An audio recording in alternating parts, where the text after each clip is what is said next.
और देखिए इसका असर ये हो रहा है कि एक और मैं आपको दिखाऊँगा, जिसमें स्लाइड है, जिसमें देखिए जो श्रीलंका है, श्रीलंका हमारे बगल का जो है, देखिए श्रीलंका हमारे बगल का की कंट्री है और श्रीलंका के लिए कह रहा है ईरान कि उसको तेल चाहिए या कोई भी ज़रूरी चीज़ चाहिए, ईरान उसको उपलब्ध कराने के लिए तैयार है। ईरान उसको उपलब्ध कराएगा।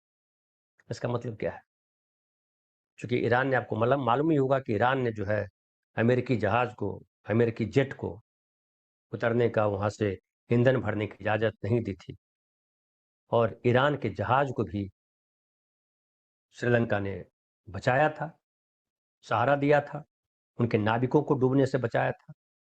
आपको याद ही होगा कि अमेरिका ने जो है हमारी सीमा, मतलब भारत और श्रीलंका के बीच में जो भारत आया था जहाज़ अभ्यास के लिए, वो जब लौट रहा था, तो उस पर अमेरिकी पनडुब्बी ने हमला किया और उसमें श्रीलंका ने उसे बचाने का काम किया। अब ये देखिए श्रीलंका के साथ जब ये ईरान कह रहा है, तो कुछ और बातें समझने की ज़रूरत है इसमें से, ये स्पष्ट होता जा रहा है। मैं कुछ और आपको तस्वीर आपको दिखाऊँगा। एक तो देखिए कि ये जो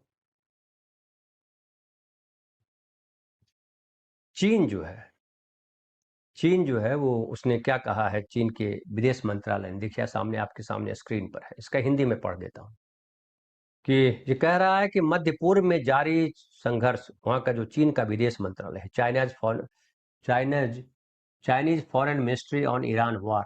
The conflict in the Middle East is spreading and spilling over.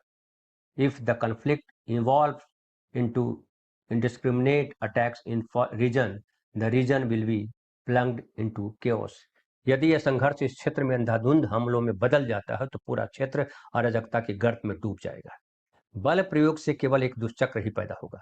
चीन संघर्ष में शामिल सभी पक्षों से जोरदार अपील करता है कि वे तत्काल अपने सैन्य अभियान रोक दें, बातचीत और वार्ता के रास्ते पर लौटें और उस युद्ध को जारी न रखें जो शुरू ही नहीं होना चाहिए था। ये साफ-साफ जो है चीन कह रहा है। अब एक और स्लाइड आपको हम दिखाएँगे, इमेज दिखाएँगे जो रसिया रूस ने जो कहा है, उसके वहाँ के जो विदेश मंत्री हैं, ये देखिए। रूस के फॉरेन मिनिस्टर हैं लाव्रोव, उन्होंने सीधा-सीधा कहा है। अब ये देखिए ये कहने का भी क्या पर्पस, ये कूटनीति समझिए, इस बात को समझना ज़रूरी है कि ये दरअसल भारत की स्थिति को नंगा कर रहा है।